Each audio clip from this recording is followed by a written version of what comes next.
What's going on, everybody? It's Boompa World. I was looking through my Game Boy Advance collection the other day, and yikes, my selection, pretty trash. But then I saw Mario Advance 3, Yoshi's Island, and whoosh,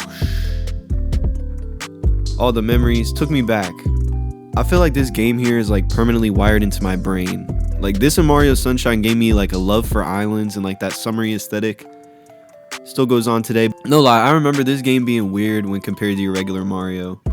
Not just the crying baby shit or the crayon-y art style, but I remember like the level design was weird, like the gimmicks, the transformation, like the 3D effects. Like it felt like a little acid trip for 5-year-old me. And now I know with any Mario game it's been talked into the ground, but I never beat it growing up. But at the same time it has like this like nostalgic place. So I don't know if that makes me a fake gamer, but you know that means I gotta give it the Boompa treatment. Let's go back to the game I haven't really touched since a Midwest road trip in 2005. Let's hop in the Honda Odyssey. Subscribe, like, comment for some more Boompa World, and let's see if this game is still worth our time. I mean, yeah, a little context. The original Yoshi's Island dropped in 1995 on the Super Nintendo, and I'm really gonna be playing that version. The Game Boy version actually has its fair share of differences. It's brightened, kind of more washed out graphics to make up for that lack of a backlight, a weaker sound chip so the soundtrack doesn't sound as good, but also has like some random quality of life changes. Oh yeah, and all the GBA Mario games have that little original Mario Bros classic in there. But I'm playing on the Super Nintendo online on the Nintendo Switch. Wink wink. I'm glad the Game Boy remake could put me onto a classic, but you know Nintendo has countless re-releases on like the eShop and pretty much every console. But now let's see it in its current form on Nintendo Switch Online, not the taxing $50 online. The intro is so cute, has that storybook look. I see why Kid Me was instantly hooked, especially with this cute little lullaby. The stork fumbled the bags, being us, and we crash onto Yoshi's Island. So Yoshi, as good Samaritans, are about to take us to our destination. And we have to save Luigi because he got like took. Look at Yoshi's hands holding this damn map. Damn, this game's cute. But it cuts to the main menu, and I always wanted to just chill on this 3D effects island. But yeah, it's one of those 3D games like Star Fox and shit like that. But man, I've heard like 3 songs already in this game, and the composer Koji Kondo, he snaps like crazy throughout this. He's like Nintendo's closest thing to Metro Boomin for sure. Bop after bop, and this presentation is just out of this world, you know. Top tier for Super Nintendo. They give us a generic tutorial though from like a time where generic tutorials were like not really a thing. Just kind of ironing out how this one is different from this one. But yeah, Yoshi controls Snappy and has this little jump and his little signature hover like that makes it easier for like landing where you exactly want to. This art style reminds me of coloring. Something I recently started doing again. It's just a calming vibe. But yeah, Yoshi games always take some art style form like that. Walk into a kindergarten classroom and bite its style. The calm vibe is only interrupted when you get hit, and instead of dying or going small, baby Mario cries loudly until you can get him back on your back before the timer in the top right goes out. Or else he gets snatched by the little flying people. This first level, I love just throwing eggs, running around on the popcorn looking ground, appreciating the butterflies in the foreground. This game has so much attention to detail just off rip. You can feel the devs' imaginations just like bursting as you're playing. It has like this atmosphere. It's refreshing compared to like the more basic, less love put into like newer Mario games. I remember almost shitting myself from these falling doors on the first castle.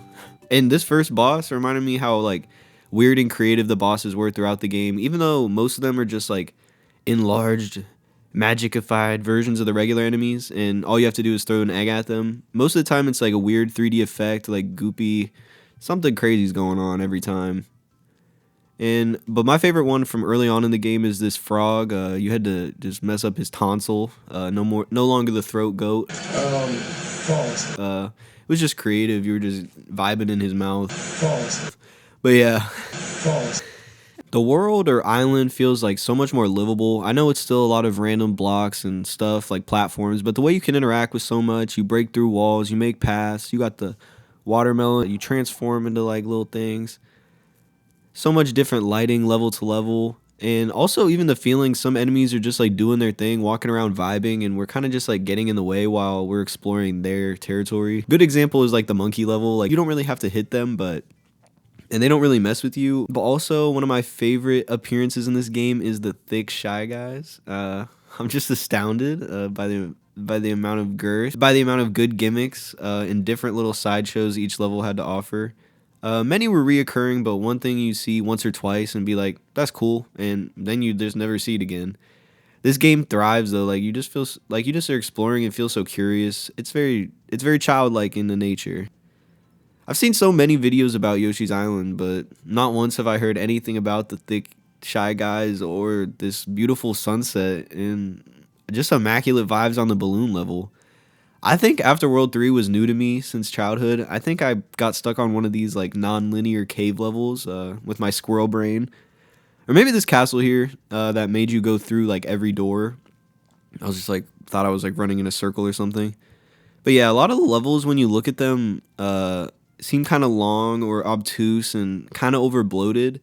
But for me, they kind of just capture that adventurous feel where they're complicated and they're just constantly throwing more stuff and combining stuff from the previous level, and it's just intriguing and it's asking you to discover.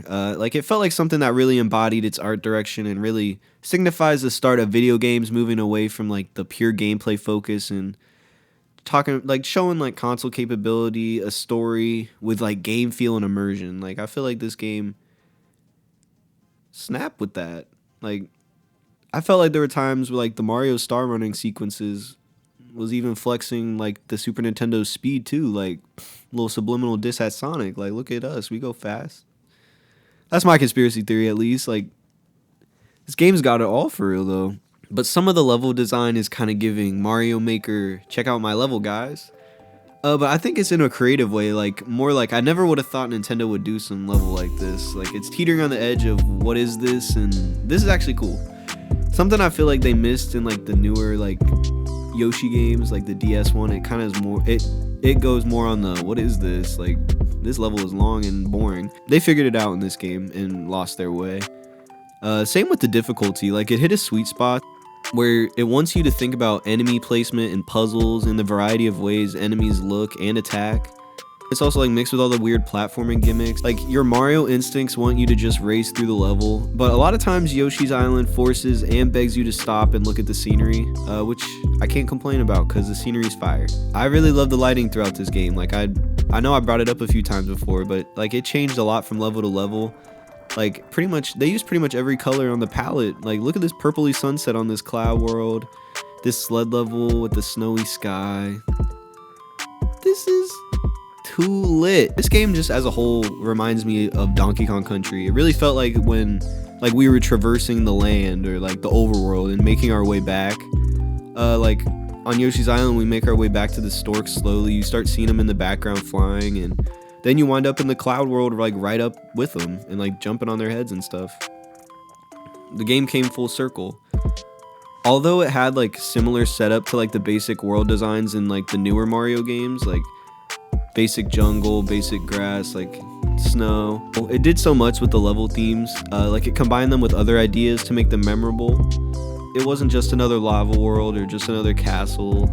Everything felt like thoughtfully designed or done with a purpose. And even in the big maze kind of levels, it was just like you felt the intent there, you know? It was fire. And when I got to the 6th world, the overworld for the main menu got all like dark and spooky looking, and it just gave you that, and like the music got a little more lively. I loved like all the touches like that, and the last world was actually pretty hard, and honestly I don't think 2D Mario games have touched this difficulty since, like for real.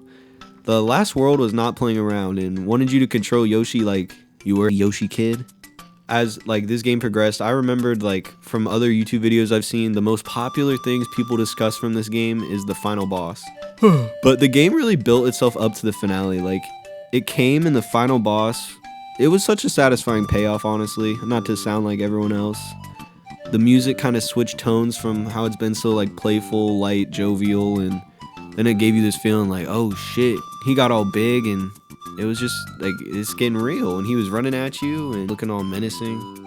But yeah, the boss was really fun. But I feel like all the bosses were.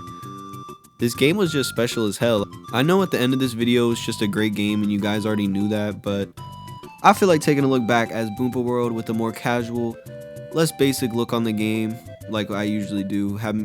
It gives me like a chance to make some unique points that I feel like I haven't heard about this game, or just makes like my childhood voice feel heard. I don't know. But I feel like this design of this game goes far beyond like any Mario game, period, and it's probably the best, like most well-designed Mario game. Some consider it like a different series, like the Yoshi game spin-offs, which is kind of fair. This game is definitely still worth your time though, so if you have Switch and Switch Online, it's already free on your Switch, so definitely get that. But I mean, if you got it on your modded PSP, you could play it on there too. And this game is just like a bona fide classic, and you didn't need me to tell you. You didn't need someone else on here telling you. But yeah, the final cutscenes are also an absolute treat. Like, I wish I got to see Mario's parents, but look at their cheap ass little mushroom house. Thanks for making it to the end, Boompa boys and girls. Be sure to comment. Let me know what you guys want, and if you guys have any memories, you like that little noise, it waited till the end of the video to make that stupid. Thanks for watching. Be sure to leave a like and subscribe for more Boompa World.